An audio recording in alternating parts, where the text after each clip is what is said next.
saja. Rabi'ah ketika ditanya sama Nabi Muhammad, "Sal, minta wahai Rabi'ah, apa yang kau mau aku berikan?" Karena Nabi cinta kepada anak ini. Anak ini selalu melayani Nabi. Nabi mau wudhu diambilkan air, Nabi butuh sesuatu diambilkan. Nabi tawarkan, "Sal ya Rabi'ah, minta wahai Rabi'ah." Rabi'ah sadar yang menawarkan bukan konglomerat. Yang menawarkan ini kekasihnya Allah. Kalau dia minta gunung Uhud berubah jadi emas untuk dirinya bisa. Tapi yang diminta sama Rabi'ah, "As'aluka murafaqatuka fil jannah." Yang saya mau ya Rasulullah, saya bersama dengan dirimu di surganya Allah Subhanahu. Kita yang ngaku cinta, pernah nggak punya keinginan masuk surga bersama dengan Nabi Muhammad? Kalau cuma keinginan masuk surga, orang kafir juga kalau mati kepingin masuk surga. Jangan sampai keinginan kita sama dengan mereka. Orang-orang yang ahli maksiat juga berharapnya kalau mati masuk surga. Nggak ada. Orang sebejat apapun nggak ada yang kepingin masuk nerakanya Allah Ta'ala. Tapi Rabi'ah nunjukkan cinta. Saya mau di surga bersama dengan dirimu. Yang aku cinta sama Nabi, pernah nggak kita punya keinginan nanti masuk surga bersama dengan Nabi Muhammad Sallallahu Alaihi Wasallam? Itu mahabbah. Bahkan ada anak kecil di zaman Nabi, anak muda namanya Talha ibn al-Barra, orang dari daerah Masjid Quba. Aku cinta sama Nabi. Berni di masjidta, ya Rasulullah, saya cinta kepadamu. Perintahkan apapun saya akan kerjakan. Kata Nabi Muhammad, "Betul kau cinta kepada saya?" "Betul ya Rasulullah." "Betul, apapun yang saya perintah akan kau kerjakan." "Betul ya Rasulullah." Apa kata Nabi Muhammad? "Qum faktul abak." Kalau begitu berdiri, bunuh bapakku sendiri. Ini anak gak pakai berpikir panjang, langsung keluar mau melakukan apa yang diucapkan sama Nabi. Dipanggil sama Nabi, "Hei Talha, kemari, kemari, kemari." Kata Nabi Muhammad, "Saya diperintahkan sama Allah bukan untuk memutus tali silaturahminya anak sama bapak, bukan untuk bunuh." Nabi cuma pengen tahu betul nggak orang ini cinta sama Nabi. Dan ternyata apa yang diperintahkan sama Nabi nggak pakai dipikir, nandakan mahabbahnya kepada Rasulullah. "Inni lam ub'ats biqati'atir rahim." Aku tidak diutus oleh Allah untuk memutus tali silaturahmi. Bapak sama anak hubungan harus dijaga. Walaupun bapaknya non muslim, tetap diperintahkan oleh Allah apa? Berbuat baik. Nabi Muhammad hanya ingin tahu cintanya anak. Sehingga ketika Talha ibn al-Barra sakit di malam hari, di musim dingin, Nabi Muhammad keluar dari rumahnya menuju ke daerah Quba.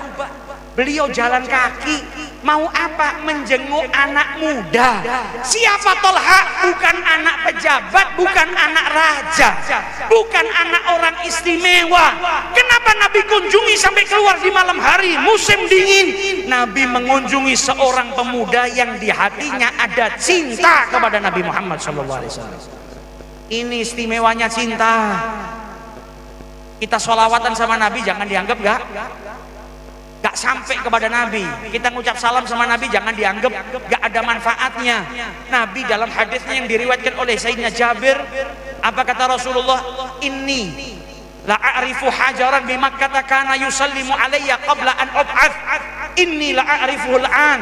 Kata Sayyidina Jabir Ibnu Sumrah, Nabi Muhammad meriwayatkan hadis, mengucapkan hadis, ada batu di Mekah. Kalau saya lewat sebelum saya diangkat jadi Rasul, itu batu setiap kali saya lewat ucap salam sama saya, "Assalamu alaika." Batu ngucap salam sama Nabi sebelum Nabi diangkat jadi Rasul. Kata Nabi Muhammad, dan sampai detik ini saya masih tahu batu yang ucap salam sama saya itu yang mana. Di Mekah batunya banyak, bukan satu, tapi ada satu batu yang gak dilupakan sama Nabi Muhammad. Kenapa gak dilupakan? Karena ngucap salam. Kalau batu ngucap salam sama Nabi nggak dilupakan, kita umatnya Nabi Muhammad ngucap salam, insya Allah nggak dilupakan sama Nabi Muhammad. Ini anak muda sakit dijenguk sama Nabi, nggak sadar dia pingsan. Akhirnya Nabi bilang sama orang tuanya, "Saya lihat usianya nggak panjang sudah, ajalnya sudah dekat. Nanti kalau Talha meninggal, jangan ditunda pemakamannya. Segerakan pemakamannya, tapi kabarin saya," kata Nabi Muhammad. "Saya mau menyaksikan pemakamannya, nyolatkan anak ini." Kita kalau mati berangan-angan disolatkan sama orang soleh, ada orang soleh yang ikut makamkan kita. Sahabat Nabi kalau mati semua kepingin Nabi nyolatkan ikut makamkan. Tolha malah Nabi Muhammad yang minta, ini anak kalau mati kabarkan saya. Saya ingin menyaksikan pemakamannya dan menyolatkan anak ini. Istimewa di matanya Nabi Muhammad karena apa? Ada cinta. Tolha sadar. Dikabarkan sama orang tuanya Nabi tadi jenguk dirinya. Sakitnya semakin parah, ajal semakin dekat. Wasiat sama orang tuanya. Bu, kalau saya meninggal dunia tolong jangan kabarkan Nabi Muhammad. Makamkan saya segera. Jangan kasih tahu Nabi Muhammad. Kata ibunya, kenapa? Bukankah kau sangat mencintai Nabi? Dan Nabi tadi juga wasiat minta dikabarkan. Kenapa kok kau malah minta dikuburkan segera tanpa diberitahukan kepada Nabi Muhammad? Kata Talha, wahai ibuku, saya takut kalau saya meninggal di malam hari, Nabi dikabarin saya meninggal, nanti beliau keluar dari rumahnya ke tempat ini untuk memakamkan saya. Di tengah jalan ada orang Yahudi yang mencelakakan Nabi Muhammad SAW. Mau mati yang dipikirkan Nabi Muhammad. Saya takut kalau beliau keluar ke sini, di tengah jalan nanti ada orang Yahudi yang mencelakakan Nabi Muhammad sallallahu alaihi wasallam. Ini cinta kita jauh dari mereka. Kalau kita nggak terus mengasah hubungan kita dengan Nabi Muhammad, ya kita nggak akan pernah dapat kemuliaan dari Allah Subhanahu wa ta'ala. Maka lewat majelis ini jadikan niat kita hadir ke haulnya orang-orang yang saleh, supaya hubungan kita kepada Allah semakin kuat, hubungan kita kepada Nabi Muhammad semakin kuat. Kita bisa meneladani orang-orang saleh yang berjalan di jalannya Nabi besar Muhammad sallallahu alaihi wasallam. Sebagai penutup saya mau tanya, di sini semuanya punya handphone nggak? Punya handphone kan? Kira-kira kalau kartunya rusak nggak bisa dibuat internet, ada manfaat nggak handphonenya? Beli handphone yang mahal 10 juta tapi nggak bisa connect ke internet, ditinggal di rumah apa dibawa handphonenya? Nggak ada manfaatnya kan?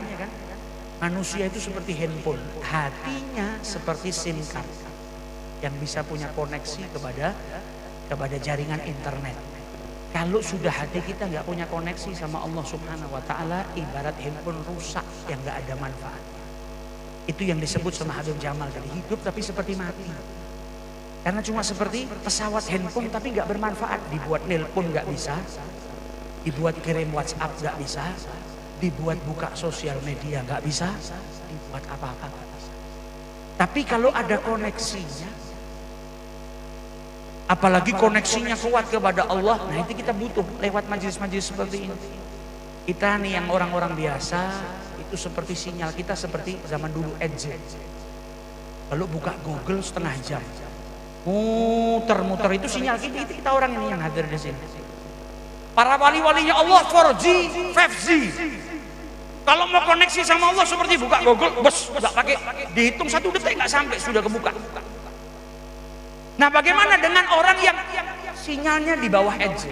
Kita ini kan EDZ, tapi kalau di ruangan ada wifi-nya, daripada pakai EDZ kan lebih pilih pakai wifi.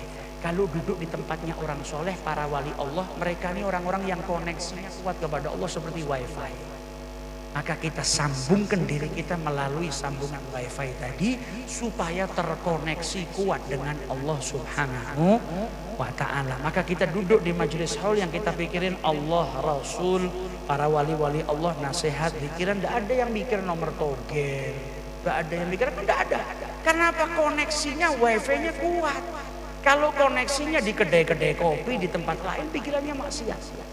Tapi karena koneksi kita kepada wali-wali Allah, diingatkan kita kepada Allah Subhanahu wa ta'ala. Maka kita harap berkahnya para wali-wali Allah yang kita hauli pada malam hari ini, dan berkahnya Rasulullah tidak berhenti kepada diri kita saja, melainkan sampai ke rumah kita, keberkahannya sampai kepada anak dan istri kita. Semoga istri-istri kita dijadikan orang-orang yang cinta kepada Fatimatus Zahra, mengidolakan Aisyah Ridha, mengidolakan Khadijatul Kubra, dan dan semoga anak-anak kita menjadi anak-anak yang mengidolakan Nabi Muhammad, mengidolakan para sahabatnya Nabi Muhammad, mengidolakan keluarganya Nabi Muhammad. Semoga keluarga kita, rumah tangga kita berkiblat kepada Rasulullah sallallahu alaihi wasallam, dijadikan kita orang-orang yang cinta kepada beliau dengan haqiqatul mahabbah, bukan cuma sekedar mengaku cinta. Dan semoga kelak dijadikan anak-anak kita anak-anak yang soleh solehah, yang mendoakan kita setelah wafat kita. Dan semoga hajat-hajat kita yang kita bawa dari rumah berkah majelis ini dikabulkan oleh Allah subhanahu wa ta'ala, doa-doa kita diijabahi oleh Allah. Malam hari ini kita berkumpul di sini, di waktu yang akan datang insya Allah kita berkumpul bersama-sama di makamnya Nabi besar Muhammad sallallahu alaihi wasallam, berziarah ke Baitullahil Haram. Dan semoga kelak kita dikumpulkan di majelis seperti ini bersama dengan Nabi Muhammad di surganya Allah subhanahu wa ta'ala. Dan kita doakan zuriyah keturunannya Kiai Haji Muhammad Sya'rani, semoga diberkahi oleh Allah subhanahu wa ta'ala, diberikan oleh Allah kemudahan untuk meneruskan perjuangan kakeknya. Dan siapapun yang membantu terlaksananya majelis ini, semoga diberikan rezeki yang berlimpah oleh Allah, keberkahan yang berlimpah oleh Allah. Dan kita semua yang hadir mendapatkan keberkahan yang berlimpah dari Allah subhanahu wa ta'ala. Allahumma inna lana atma'an fi rahmatikal khassati fala tuhrimna, wa dhununan jamilatan hiya wasilatuna ilaika fala tukhayyibna. Allahumma inna lana atma'an fi rahmatikal khassati fala tuhrimna, wa dhununan jamilatan hiya wasilatuna ilaika fala tukhayyibna. Wa sallallahu ala sayyidina Muhammadin wa ala alihi wa sahbihi wa sallam, wal afu minkum. Thumma assalamu alaikum warahmatullahi wabarakatuh.